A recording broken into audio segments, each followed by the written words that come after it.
প্রিয় প্রণয়িনী পর্ব সংখ্যা ২০। লেখনীতে জান্নাত নুসরাত। পিনপতন নীরবতা বিরাজমান নাসির মঞ্জিলে। সবাই চুপচাপ বসে আছে। সবার মধ্যে বসে আছে জাইন। বর্তমানে কেন্দ্রবিন্দু সে হলেও বারবার সবার দৃষ্টি অন্য একজনের দিকে চলে যাচ্ছে। না চাইতো অক্ষিপট সেদিকে থেকে ফিরে আসছে না সবার। নুসরাত মুখের মধ্যে আমের টুকরো ঢুকিয়ে সবার দিকে তাকালো। চোখের চশমার ভেতর থেকে উকি দেওয়া মেইলি চোখ আকারে ছোট ছোট করে কাঠখট্টার স্বরে জানতে চাইল, কি আমার দিকে এরকম করে তাকিয়েছেন কেন? আমি আপনাদের মতোই মানুষ, কোনো ভিনগ্রহের প্রাণী না। লিপি বেগম স্বামীর দিকে আর চোখে তাকালেন। শুভ্র মুখখানা ইতোমধ্যেই রক্তে লাল রঙে রঞ্জিত হয়ে উঠেছে। আরশকে কিছু একটা ইশারা করলেন। আরশ সেসবের থোড়াই পাত্তা দিল না। চুপচাপ বসেই হাতে মোবাইল স্ক্রলে মগ্ন হলো। লিপি বেগম এবার নিজ উদ্যোগে কথা বলতে গেলেন। গলা খাখানি দিয়ে ডেকে উঠলেন, নুসরাত। নুসরাত ভুরু কুঞ্চিত করল সামান্য। নিজের মুখে আমের টুকরো ঢুকিয়ে লিপি বেগমের দিকে দৃষ্টি নিক্ষেপ করল।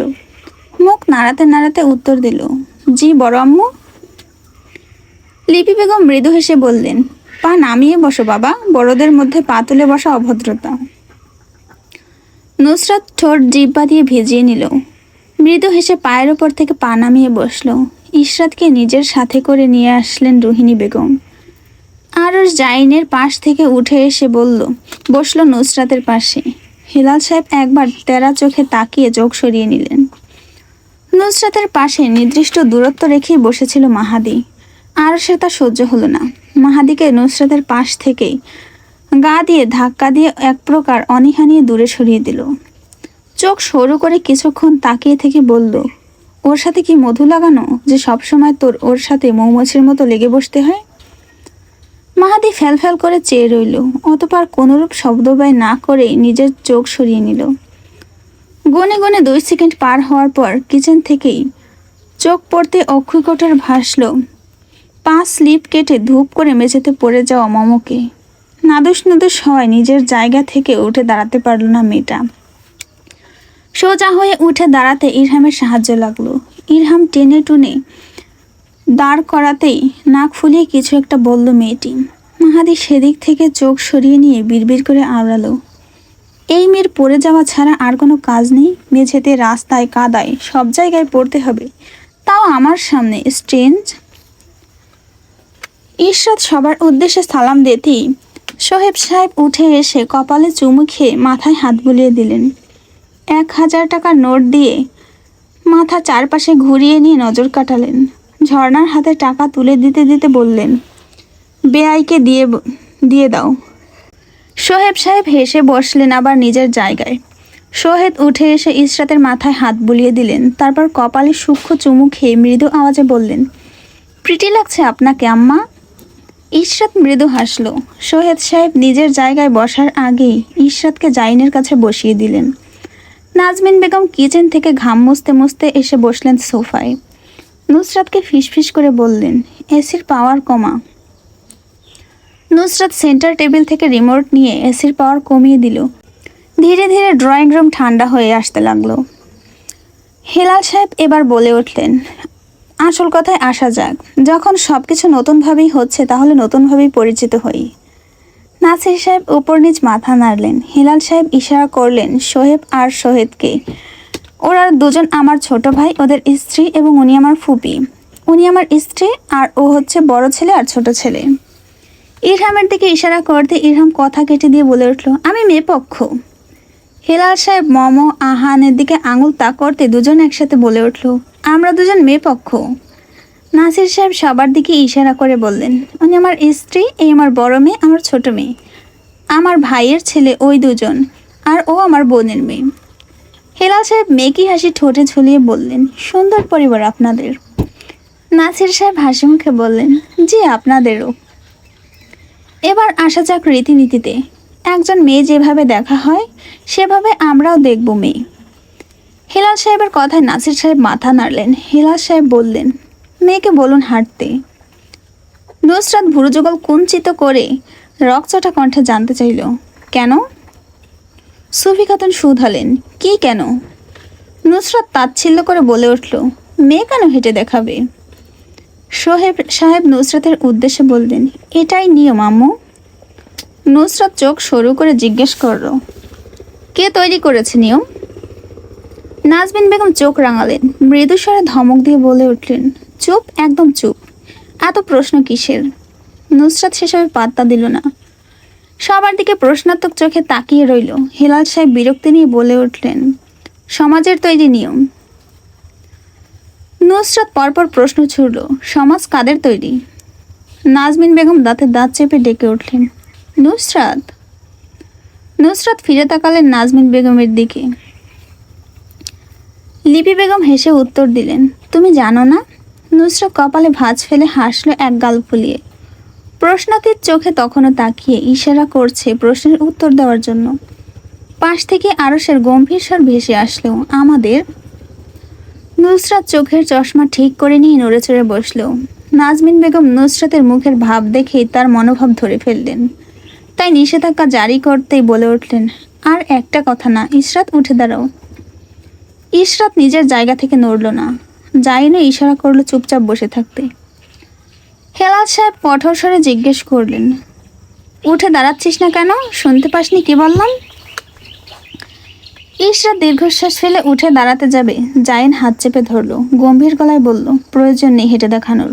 ও তেরা হোক, বাঁকা হোক, টাক হোক, ল্যাংড়া হোক, রোগা হোক, ওকে বিয়ে করতে আমার কোনো সমস্যা নেই, তাই হাঁটারও কোনো প্রয়োজন নেই, আমি দেখছি না। নুসরাত তীক্ষ্ণ কণ্ঠে বলে উঠল, প্রয়োজন আছে। সুফি খাতুন না বুঝে নুসরাতের কথায় সহমত পোষণ করলেন, বলে ওঠেন, হ্যাঁ হ্যাঁ প্রয়োজন আছে, উঠে দাঁড়াও। নুসরাত হাসল। ইশরাত উঠে দাঁড়াতে যাবে, নুসরাত হাত তুলে বাধা দিল। চোখ ছোট ছোট করে হেসে ফেলল, তারপর বলল, তোকে কে বলেছে উঠে দাঁড়াতে? আমি তো জাইন ভাইকে হেঁটে দেখাতে বলেছি। নাজমিন বেগম মাথায় হাত চাপড়ালেন। তিনি জানতেন এই মেয়ের এই ধান্দা আটছে নিজের মস্তিষ্কে, তাই তিনি বাদে সকলে একসাথে প্রশস্ত গলায় চেঁচিয়ে উঠলেন, কি? নুসরাত নির্বিকার চিত্তে চেয়ে রইল। জাইনকে চোখ দিয়ে ইশারা করলো উঠে দাঁড়ানোর জন্য। হেলাল সাহেব রাগী কণ্ঠে বললেন, মাথা ঠিক আছে তোর? নুসরাত ঠোঁট চেপে ধরে উপর নিচ মাথা নাড়ল। হেলাল সাহেব কিছু বলতে নিবেন, আরশ গমগমে স্বরে বলতে লাগলো, সমস্যা কোথায়? ভাইয়া হেঁটে দেখা আর ইশরাত হেঁটে দেখা, একজন হেঁটে দেখালেই হয়, এতে আমি খারাপ কিছু দেখছি না। লিপি বেগম দ্বিমত পোষণ করে বললেন, এরকম হয় না। নুসরাত ভোলা ভালা চেহারা বানিয়ে বলে উঠল, এই তো আপনারাই বললেন সমাজের নিয়ম, তাহলে এখন কেন বলছেন এরকম হয় না? হেলাল সাহেব বললেন, মেয়েকে বলুন হেঁটে দেখাতে। নুসরাত হেলাল সাহেবের থেকে বড় গলায় জাইনকে উদ্দেশ্য করে বলল, ছেলেকে বলুন হেঁটে দেখাতে। ইশরাত আর জাইন দুজনেই উঠে দাঁড়ালো, একজন আরেকজনের পানে চেয়ে এপাশ ওপাশ হেঁটে দেখালো।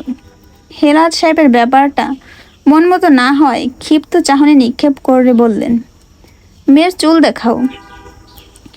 নুসরাত তাচ্ছিল্যের সুরে বলল, আব্বা ছেলের চুল দেখুন, ভালো করে টেনে টুনে দেখে নেবেন চুলগুলো আসল নাকি নকল। আসল হলে একটু জোরে টান দেবেন, কম বয়সে চুল পড়ে গেলে আমাদের ইশরাতকেই টাকলা জামাই নিয়ে থাকতে হবে। নাসির সাহেব নুসরাতের কথায় উপর নিচ মাথা নাড়লেন। নাজমিন বেগম কটমটিয়ে বললেন, নুসরাত। নুসরাত মায়ের দিকে বিরক্তি নিয়ে তাকালো, নাকের পাটা ফুলিয়ে বলে উঠল, কি হয়েছে? নুসরাত নুসরাত বলে চিৎকার করছো কেন? কিছু বললে বলো, না হয় আমার কাজে বাধা দিও না। হেলাল সাহেব এবার তেজি কণ্ঠে বললেন, মেয়ে রান্না জানে? নুসরাত মেয়েকে হাসি ঠোঁটে ঝুলিয়ে জিজ্ঞেস করলো, ছেলে রান্না জানে? হেলাল সাহেব চোখ উল্টে নিলেন, ক্ষিপ্ত চাহনি নিক্ষেপ করে জিজ্ঞেস করলেন, ছেলে রান্না জানা না জানা দিয়ে তোমাদের কাজ কি? নুসরাত শ্বাস ফেলল, খোপা খুলে যাওয়ায় তা আবারও বান করতে করতে উত্তর দিল, আমাদের মেয়ের রান্না জানা না জানা দিয়ে আপনাদের কাজ কি? মেয়ে কি ঘরের কাজ জানে? ছেলে কি ঘরের কাজ জানে? হেলাল সাহেব চুপচাপ নুসরাতকে কিছুক্ষণ লক্ষ্য করলেন, তারপর শ্বাস ফেলে বলে উঠলেন, আমাদের মেয়ে পছন্দ হয়েছে, কিন্তু মেয়ের বোনকে পছন্দ হয়নি। মেয়ে মানুষের মুখ এত লাগামহীন ভালো না, মানুষ ভালো চোখে দেখে না এটা। নুসরাত হালকা হেসে বলে উঠল, আপনাদের ছেলেকেও পছন্দ হয়েছে, কিন্তু ছেলের বাপকে পছন্দ হয়নি। পুরুষ মানুষের মহিলাদের কাজের বিষয়ে এত খুঁতখুঁতে হওয়া আমরা বাপ মেয়ে ভালো চোখে দেখি না, ঠিক না আব্বা? নাসির সাহেব নুসরাতের কথায় তাল মিলিয়ে হ্যাঁ বললেন। হেলাল সাহেব নাসির সাহেবের দিকে তাকালেন, উঠে দাঁড়াতে দাঁড়াতে বললেন, মেয়েকে একটু মেয়েদের কাপড় পরা আর বসা শেখাবেন। নুসরাত হাসি মুখে হেলাল সাহেবের চোখে চোখ রেখে বলল, আপনার ছোট ছেলেকেও বুঝিয়ে বলবেন অপরিচিত মানুষের সাথে কাজ ঘেঁষে বসা ঠিক না। আপনাদের দেখে আদবই মনে হচ্ছে, তাই পরের বার আসার সময় ছেলেকেও একটু আদব কায়দা ভালোভাবে শিখিয়ে নিয়ে আসবেন। শিকদার পারে নিজাম শিকদারের হাতে মিষ্টির বক্স তুলে দিতেই বুড়ো কুচকালেন পৌর লোকটা। নুসরাত লোকটাকে এমন করতে দেখে একটা মিষ্টি টুপ করে প্যাকেট থেকে বের করে ঢুকিয়ে দিল নিজাম শিকদারের মুখে। মৃদু কণ্ঠে বলল, এত চিন্তা করছো কেন তুমি? টুপটাপ খেয়ে নেবে মিষ্টি, তা না করে আমার দিকে অদ্ভুতভাবে তাকিয়ে আছো। একটা কথা শোনো, 2 দিন পর এমনি কবরে চলে যাবে, তাই ভালোভাবে খেয়ে দিয়ে কবরে যাও। এক ঠ্যাং তো এমনিতেই কবরে। নিজাম শিকদার মুখের ভেতরে ঢোকানো মিষ্টিটা খেয়ে ঢোক গিললেন। মুখের বিকৃতি ঘটিয়ে জিজ্ঞেস করলেন, কি এমন কাজ সম্পাদন করেছো যে মিষ্টি বিলাচ্ছ তোমরা বাপ মেয়ে? নুসরাত হাসল, গা দুলিয়ে হেঁটে সোফায় গিয়ে আরাম করে বসলো। মৃদু আওয়াজে বলে উঠল, আগে 1000 টাকা বের করো, তাহলে বলবো, না হলে সুখবর জানার কোনো দরকার নেই। নিজাম শিকদার তীক্ষ্ণ চাহনি নিক্ষেপ করে 1000 টাকার নোট বের করে নুসরাতের দিকে এগিয়ে দিলেন। সৌরভী বিরক্ত কণ্ঠে বলল, আমার দাদার থেকে টাকা নিতে তোর লজ্জা লাগছে না? নুসরাত নির্দ্বিধায় উত্তর দিল, না, মোটেও লাগছে না। সৌরভী শব্দ করে শ্বাস ফেলল, ইশারায় বলল, কি হয়েছে বলার জন্য। নুসরাত মৃদু তেজি কণ্ঠে বলে ওঠে, মেহমান আসলে তোমরা খেতে দাও না? আগে আমাকে আপ্যায়ন করো, তারপর বলবো। সৌরভে নুসরাতের গোড়ামিতে বিরক্ত হলো। রাগী চোখে চেয়ে যখন উঠতে যাবে, নুসরাত থামিয়ে দিল। হাত দিয়ে ইশারা করলো বসার জন্য। ব্যগ্রস্বরে বলে উঠল, আমার জন্য সুখবর, কিন্তু তোর দাদার জন্য শোক খবর, তাই নিজেকে রেডি করে নিতে বল। নিজাম শিকদার নুসরাতের হেয়ালিতে অস্থির হয়ে উঠলেন। মৃদু আওয়াজে সৌরভীর উদ্দেশ্যে বললেন, আমার বিপি হাই হচ্ছে, তাড়াতাড়ি বলতে বলো কে। সৌরভী দৌড়ে উঠে আসলো, হাত দিয়ে নিজাম শিকদারের পিঠে হাত বুলিয়ে দিয়ে ফ্যাঁস ফ্যাঁসে কণ্ঠে শুধায়, বলবি তুই? নুসরাত মাছি তাড়ানোর ভঙ্গিতে উড়িয়ে দিল সৌরভীর কথা। সে তার মর্জির মালিক, কেউ তার উপর কর্তৃত্ব জাহির করতে পারে না। তাই নয় শব্দে অনেকক্ষণ বসে থাকলো। দেখে বোঝা গেল বর্তমানে কথা বলার কোনো ইচ্ছা বা আকাঙ্ক্ষা নেই। সৌরভী শক্ত কণ্ঠে ডেকে উঠল, নুসরাত। নুসরাত আরাম করে বসে রইল, হাত বাড়িয়ে এসির পর কমিয়ে দিয়ে মৃদু আওয়াজে আওড়ায়, একটু আগেই যে মিষ্টি খেয়েছেন তা জাইন আর ইশরাতের বিয়ে ফাইনাল হওয়ার মিষ্টি। আগস্টের 20 তারিখে তাদের বিয়ে আনুষ্ঠানিকভাবে। নিজাম শিকদার মুখ পানসুটে বানিয়ে চেয়ে রইলেন। নুসরাত মৃদু আওয়াজে বলে উঠল, তুমি লেট করে গিয়েছো বুড়ো হ্যান্ডসাম। জাইন আর ইশরাতের অনেক আগেই বিয়ে হয়ে গিয়েছে। নিজাম শিকদার আনমনে জিজ্ঞেস করলেন, কবে? নুসরাত দীর্ঘশ্বাস ফেলল। ঈশাদ ঢিলে হওয়া কণ্ঠে বলে উঠল, সাল 2012, মাস জুলাই, তারিখ 20, দিন শুক্রবার। সৌরভী ব্যঙ্গ করে বলে উঠল, তারিখ দেখি খুব ভালো মনে রেখেছিস। নুসরাতের মুখ ফসকে বের হয়ে আসলো, আমার বিয়ের তারিখ আমার মনে থাকবে না গাধা নাকি? কথাটি বলেই মুখ চেপে ধরলো। এক পলক সৌরভের দিকে চোখ ভুলালো। মেয়েটা তার দিকে তেরছা চোখে চেয়ে আছে। নুসরাত পাত্তা না দিয়ে উঠে দাঁড়ালো। নিজাম শিকদারের সুখাহত মুখের দিকে একবার চোখ বুলিয়ে নিয়ে হাসলো। হাত দিয়ে প্লেন ওড়ার মতো দেখিয়ে বলল, তোমার কোকিলাসুরি ভো হয়ে গিয়েছে, নতুন কাউকে খুঁজে বের করো, কারণ কোকিলাসুরি এখন জাইনের স্ত্রী। আশা করি আজ রাতে আরামের ঘুম হবে। তারপর আবার হেসে উঠল, কিভাবে আরামের ঘুম হবে? তোমার ঘুম আজ হারাম হয়ে যাবে, হা হা। নিজাম শিকদার নুসরাতের দিকে কিয়ৎকাল চেয়ে মৃদু আওয়াজে শুধান, ঠাট্টা করছো আমাকে নিয়ে? নুসরাত হাসতে হাসতে ড্রয়িং রুম থেকে বের হওয়ার আগে পিছু ফিরে আওড়ালো, সেই সাহস আছে আমার?